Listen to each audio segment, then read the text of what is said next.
You can't tell me. Alright, so I want to make a video kind of showing it. That way the stuff I send you at least makes a little bit of sense. But the competitors you gave me, that's who we did the hack for. So, starting off with PowerDot, just because they sounded cool. So this is their Facebook ad. So these are the things they are running on Facebook, Instagram, and any platform that's integrated with that. There's really nothing special here. These all look like retargeting ads.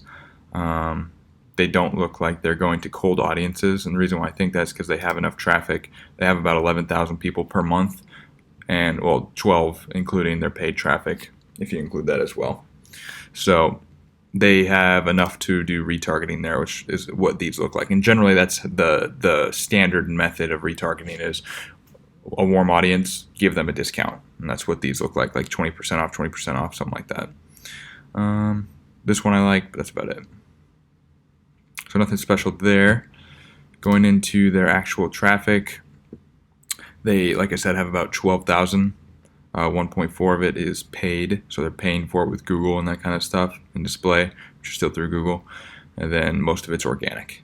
These are the organic keywords that they are ranking for. But the thing you want to see is their paid search. That's generally, people will not pay for keywords unless they know they're converting. So all of these, Theragun review, they are actually getting people to buy from. Otherwise, they would not be paying Google every single click. And how much are they paying per click? Not super high, actually. It's not super very high at all. They're paying like $1 per click, some of them too. And if they have a really good Google Ads guy, he knows how to get that lower, just because you'll have a good quality score and that kind of stuff. But these are their keywords. So these are the keywords and stuff I'll give you. That way you can have them and know what they're competing on. When it comes to traffic, 58% is coming from search, 7% is from social, 0% is from mail, 2% is from referral, and then direct means people directly typing in the URL. And this is still all for PowerDot. There's the thing I noticed about all of them is this right here is pretty much wide open, which is mail. And the way somebody would go about doing that is instead of trying to sell a product so much, they would try to build a brand that helps people recover, and then people will opt in for their things like recovery tips and videos and that kind of stuff. And then you, down the road, after building a relationship with those customers, it's a lot easier to build a list. And then you talk about products that help as well. That's a pretty wide open thing in this industry. Also, what was I going to show you about the display? One thing notice about their display ads, these are the demographics they're targeting. So 25 to 34, but really it looks like 25 to 45 makes up half of their demographic that they're targeting. So that gives us pretty good insight onto who's buying these primarily. And we would go after 25 to 45 year olds. And that again is across pretty much the boards the same. And these are their display ads. So this is like if you were on ESPN.com and you saw those like banners on the side, this is what they're doing, or the banners on top. This is display advertising. So yeah, this will show the platform where they're going. So this is really, they're not competing against us, I'd say, not with the countries at least. Next one, Mark Pro. So surprisingly, I thought they were going to be the big one. They really weren't, though, when it comes to, I mean, they got 7,000 traffic, so that's a decent size. I'm not going to say it's small. It's pretty good, and they could be converting high. The thing about them, the reason why I know they're going to be winning is because their products, like you said, are super expensive. And people who sell high ticket, just in general, they're able to spend more on advertising. They're able to do more that way because their conversion can be a lot lower. So if we're selling something for $250 and they're selling it for $1,000, they need a 4 times. Their conversion rate can be 4 times lower. So if we have to convert, 4 out of every 10, they only have to convert 1 out of every 10, which is a lot easier. And so that's why when it comes to high ticket stuff, generally those are people that make really good money and they can scale a business pretty well because you really don't need a huge percentage of people to make a very wildly successful business. Anything we do, we're going to have to convert higher. Still not a low ticket product item. It's not like we're selling something for $20, but it's definitely not super, super high. And same with them, their display ads. If you look at 25 to 35 and 35 to 44, makes up over half of who they're targeting, their target age for people. Good insights, and that kind of makes sense if we're really looking at it, who's trying to recover, who's trying to get into these things. They are in the United States, so they definitely would be our competition.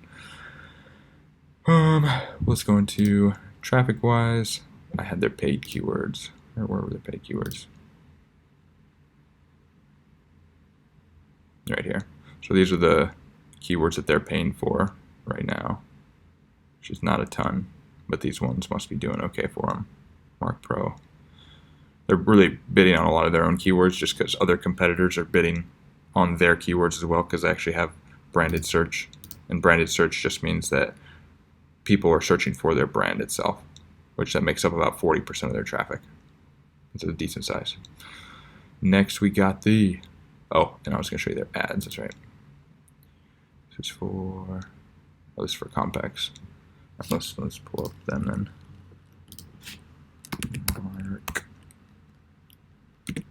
Pro. No, let's, here, let's take, doing this live. See what their Facebook ads look like. Can't nobody tell me no. I have so many tabs open. Got that song stuck in my head. They are not showing up. Usually it's easier to find them. Interesting. Alright. Oh, on to the next one. We'll find them later. Their Facebook ads. I assume they're doing it because I got 7,000 traffic.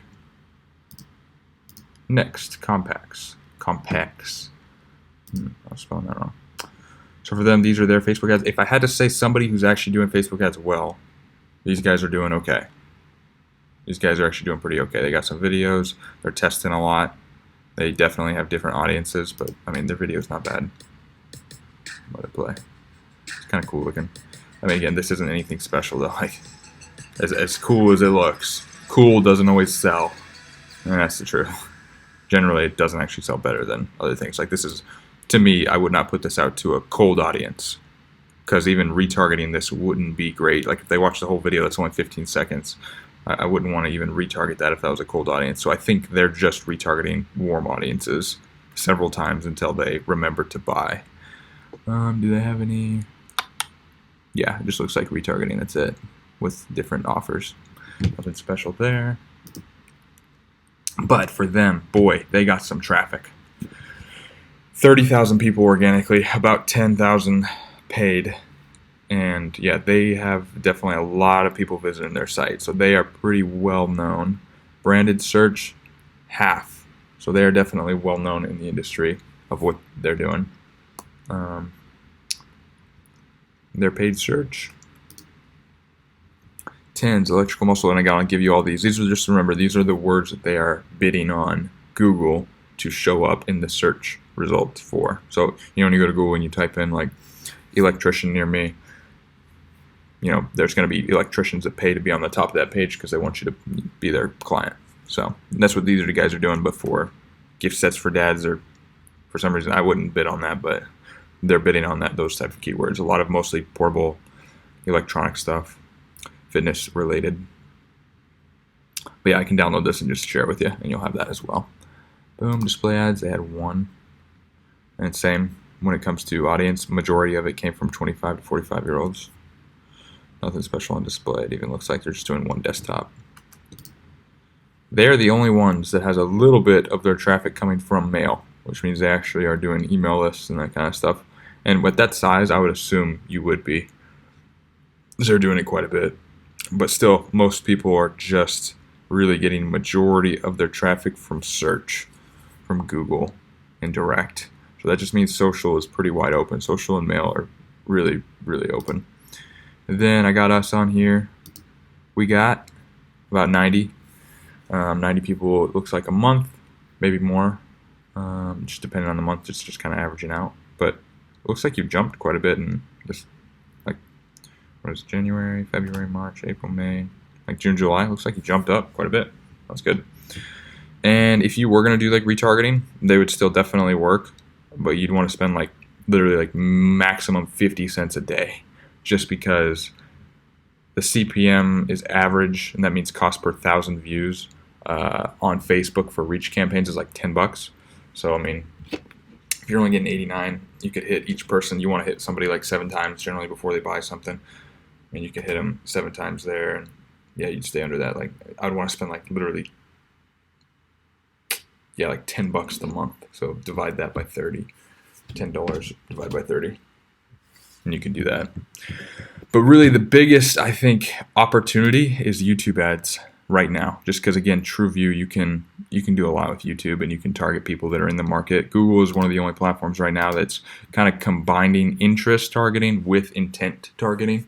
So they can get you a list, a segment of people that were searching for recovery tips, recovery tools, all that stuff, and then it automatically puts them in this category that we can then go after. Or we could even talk about, like, if you have influencers and you know their videos, we will mark every single one of their videos that even mentions you or that has talked to you in the past or that talks about recovery and likes your brand, and we will put an ad in front of their videos because we can choose the exact video we want to put in front of and build some awareness that way with some sort of either special offer or something to get them to buy.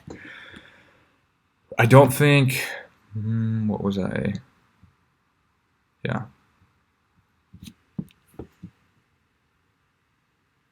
I mean, we're not the cheapest. You know, I don't think quality-wise there. I don't really know. I haven't tried them out all out. I did try it out today. It was pretty cool. It was fun. But the Mark Pro definitely looks like, and the Power Dot, they look the part. I'm not saying they're better. They just look more the part, whether that's their website or everything they're kind of doing. It just kind of looks the way you'd think something like this should look. So I'm trying to think of the angle we can get people at. And I mean, the good news is, even if you're, like, I'm not saying you're not the best product, you don't have to be the best product to be the best known product and to sell better than anybody else. Marketing's proved that several times over and over again. It's not the best product that wins, it's the most known product. The one that people buy, that's the one that wins. The best product would be awesome if it always won. It's just not the case most of the time. So yeah, we got to figure out the angle that we want to sell at.